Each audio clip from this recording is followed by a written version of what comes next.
Muy buenas a todos, el Rapsoda Blaugrana al habla. Vamos con Erling Haaland y esa noche histórica que vivió en el día de ayer en la jornada de octavos de final de la Champions League, en la que le anotó la friolera de 5 goles, ni más ni menos, al Leipzig.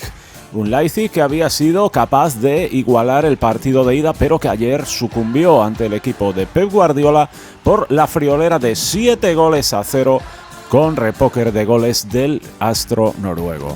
Bueno, vamos a hablar en este vídeo recordando lógicamente ese año 2019, esa oportunidad de oro que perdió el Fútbol Club Barcelona, entonces, como todos sabéis, dirigidos por Josep Maria Bartomeu. Estamos hablando de la temporada 2019-2020, esa temporada que todavía estaba Ernesto Valverde, ¿no? La temporada fatídica en la que, acabó con el cese de Valverde, la llegada de Quique Setién y el final de una era con ese 2-8 vergonzoso contra el Bayern de Múnich. En aquella temporada el Barça ya, como todos sabéis, venía, de decepciones en la Champions, ¿no? La inmediatamente anterior había sido el año antes, precisamente contra el Liverpool, como todos recordaréis, cuando llevábamos un 3-0 en el partido de ida y nos remontaron en Anfield, ¿no? Con aquel gol de Origi a la salida de un córner que fue una auténtica vergüenza. Y decepciones anteriores, aquella de la Roma, aquel día en París perdiendo 4-0, 3-0 en Turín, y en definitiva, pues un equipo que lógicamente venía cuesta abajo, ¿no? Cuesta abajo porque el equipo, lejos de rejuvenecerse, hacía exactamente todo lo contrario, ¿no? Permitía que sus jugadores importantes, que en aquel momento pues eran Leo Messi, Gerard Piqué, Busquets, Luis Suárez, Rakitic y compañía, jugadores que ya estaban entrados en la treintena de años, seguían renovando sus contratos y poniendo lógicamente en peligro el futuro del Fútbol Club Barcelona ante la pasividad impresionante de una directiva que yo no sé en qué diablos estaba pensando, porque era cuestión de tiempo, de muy poco tiempo por desgracia, pues dejar el club como un solar, como así se dejó, ¿no? Unos jugadores que ya habían ganado todo hacía muchos años, que estaban completamente viciados y a los que Bartomeu les dio prácticamente las llaves del vestuario, las llaves del club, y se creían dueños y señores de la entidad.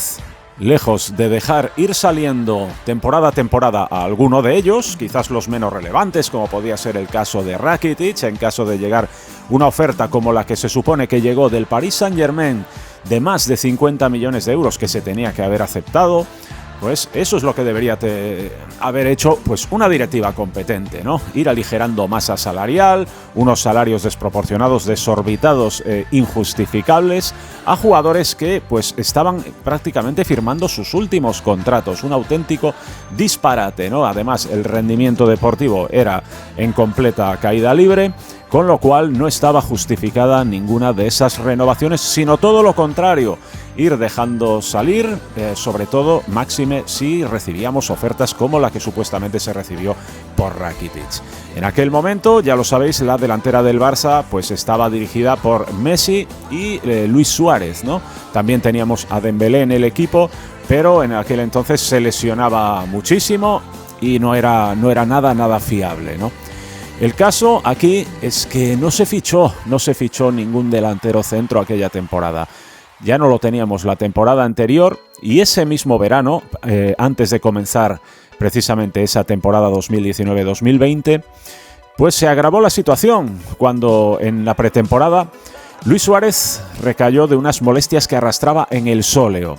Estas molestias se volvieron constantes y le hicieron perderse multitud de partidos, lógicamente. Ahí tenía que haber actuado la directiva. Ahí tenía que haber actuado pues una directiva competente, ¿no? Una dirección técnica deportiva que tuviese pues informes de futbolistas y proponer posibles sustitutos, posibles segundos delanteros, posibles fichajes, ¿no? Para acompañar pues las últimas temporadas de Luis Suárez en el Barça. Lo lógico y coherente que debería hacer un equipo que tiene una estructura profesionalizada, un equipo que que sabe lo que hace en todo momento, ¿no? Que diseña un plan a medio largo plazo y no que vive el día a día, como era el caso de Josep Maria Bartomeu. Valverde fue aguantando 2 temporadas en las que consiguió ganar la Liga por la inercia ganadora que tenía el club y porque todavía eran los últimos años realmente buenos de estos futbolistas, pero lógicamente esto llegó aquí a su fin.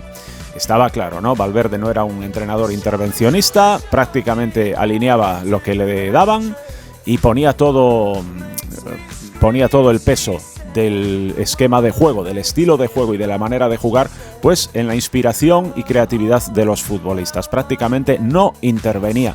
Y eso se pagó, vaya si se pagó, porque desde el cuerpo técnico también se podía haber exigido la llegada de un delantero, ¿no? La llegada de un delantero, Dios mío, por lo menos establecer alguna prioridad, ¿no? Oye, me interesa este delantero, estamos cojos en esta posición, si se lesiona Luis Suárez, aquí no hay nadie. Luis Suárez viene arrastrando molestias ya desde el año pasado, se han agravado este verano, hay que fichar a alguien. Pues ese nombre no salió.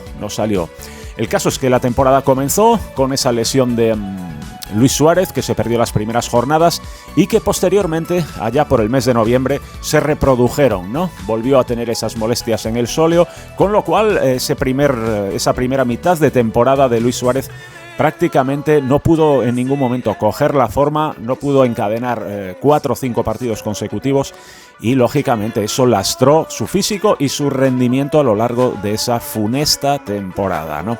Mientras tanto, ahí por noviembre, pues la Champions ya había comenzado y había un futbolista en el Red Bull Salzburgo que estaba llamando y mucho la atención. ¿Por qué?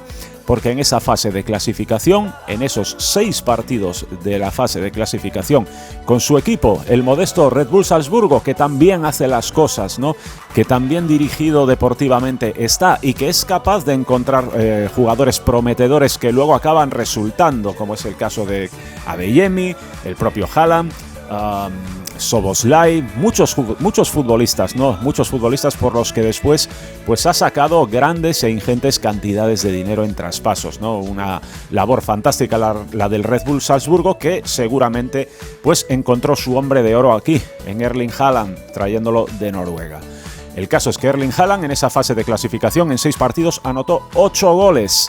Llevaba en el Red Bull Salzburgo 18 goles en 16 partidos, pero lógicamente destacando por encima de todos esa irrupción en la Champions de una manera tan meteórica, ¿no? 8 en 6 encuentros. Un dato que lógicamente es demoledor, y cuando tú necesitas un delantero y hay uno aquí con 19 años haciendo lo que estaba haciendo Haaland, ay. Bueno, vamos a la situación contractual que tenía entonces.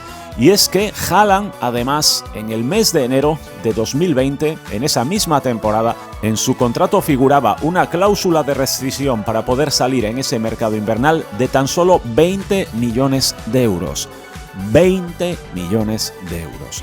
Lógicamente, esas actuaciones no pasaron desapercibidas para los grandes de Europa.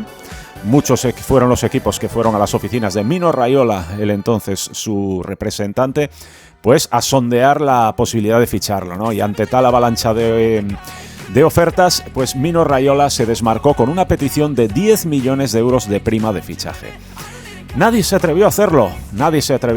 Y yo culpo mucho al Barça por ser cobarde, porque en aquel entonces estaba buscando clara y descaradamente un delantero centro. Y no se atrevió Bartomeu. No se atrevió a pagar esos 20 más 10, esos 30 millones de euros.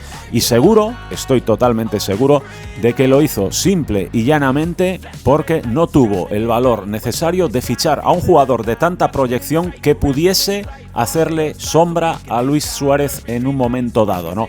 Que pudiese poner en peligro el ambiente de vestuario que el propio Bartomeu había creado. Un ambiente y un dejar hacer en todas las parcelas deportivas a los jugadores que lógicamente ha desencadenado la situación en la que estamos, ¿no? Presidente cobarde, más futbolistas adueñados prácticamente del club, desastre garantizado, se acabarán todos yendo gratis y bueno, pues llenándose los bolsillos. Es lo que ha sucedido, ¿no?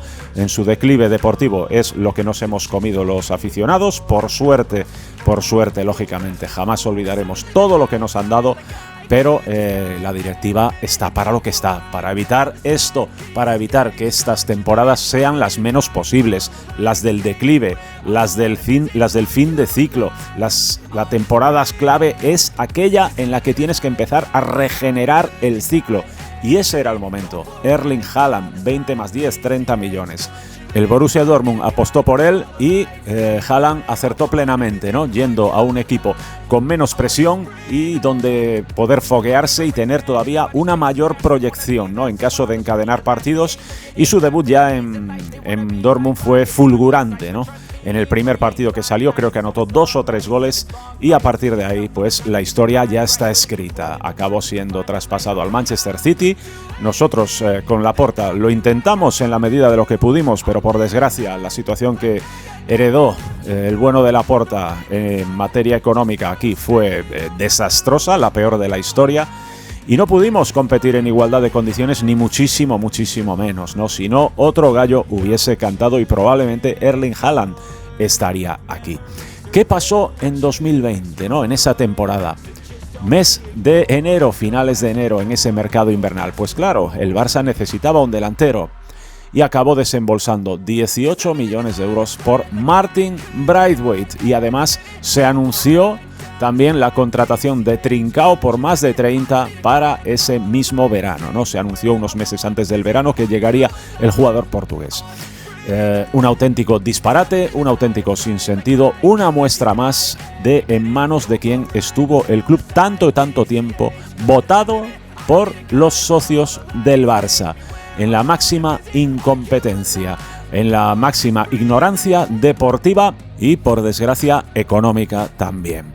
Bueno, pues ayer Haaland, 5 goles, el Manchester City avanza a los cuartos de final en una Champions en la que lógicamente los grandes candidatos, clarísimos favoritos son el Real Madrid y el Manchester City por encima de todos los demás, ¿no? Veo al Bayern de Múnich un peldañito por debajo y luego la grandísima sorpresa y el equipo en el que tengo tantas esperanzas es en el Napoli. Atentos al Napoli de Kevicha, Kvaratskhelia, que otro jugador, ¿no? Otra oportunidad de oro. Esta ya era más complicada, lógicamente. Este fue un jugador al que tenías que haber hecho un seguimiento y apostar por la credibilidad que das a aquellos ojeadores que tienes dentro de tu club. Evidentemente esto no era tan fácil como lo de Haaland, porque lo de Haaland te lo enseñó ahí, en el escaparate de la Champions, metiendo 8 goles en 6 jornadas y se veía pues un físico demoledor y una velocidad sobrenatural para un futbolista de una altura como la que tiene Erling Haaland. Un auténtico disparate, una oportunidad de oro perdida, un error histórico. Así nos dejó Josep Maria Bartomeu con Braithwaite y Trincao. Ojalá que Haaland gane esta temporada la Champions con el Manchester City de Pep Guardiola. Nada más, dejadme ahí en la caja de comentarios qué os ha parecido el recital de Haaland ayer, sobre todo a nivel goleador, ¿vale? Los goles no son muy brillantes, por supuesto. Ayer simplemente, pues, remachó todas las ocasiones que falló el Manchester City durante un aluvión de juego, ¿no? Pero es evidente que este futbolista dentro del área, pues, es despiadado, ¿no? Remacha todo y pudimos tenerlo en nuestro equipo, pero bueno, es lo que votó el Sosi, hijos de mi vida, es lo que votó el Sosi. Por eso fíjense de lo que ven vuestros ojos, fijaros en lo que ven vuestros ojos, por favor. No escuchéis tanto a quien nos quiere mal, que solo nos quiere mal. Lo estáis viendo ahora mismo en la época que está viviendo el club. Nada más, dejadme en la caja de comentarios qué os pareció el recital de Haaland ayer y toda esta historia, ¿no? De cómo pudimos haberlo tenido y cómo lo dejamos escapar para fichar posteriormente a Martin Braithwaite por 18 millones y Trincao por más de 30. Me despido, un fuerte abrazo del Rapsoda Blaugrana, nos vemos en el próximo vídeo. ¡Vamos!